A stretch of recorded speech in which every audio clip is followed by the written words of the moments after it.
ito eh, tayo, stable. Dahil suspension arm bushing, yung sinasabi sa'yo. Malaki, di ba? Ngayon, punit na. Basag na.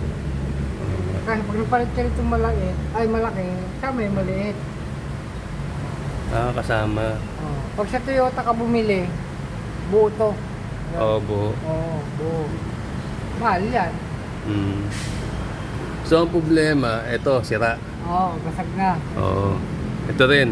Oo. Ayusin na rin yan. Sasabay talaga yan. Oo. Kasi pag tatagalin mo pa kasi yan, katulad yung stabilizer link mo, sira na. Tapos sira yung suspension bushing mo. Ang laki ng epekto niya sa shock absorber mo. Ba't pala hindi sinabay yung stabilizer link? Ito. Ano na? Mga basag na yung ano. Oo nga, ba't di pala sinabay?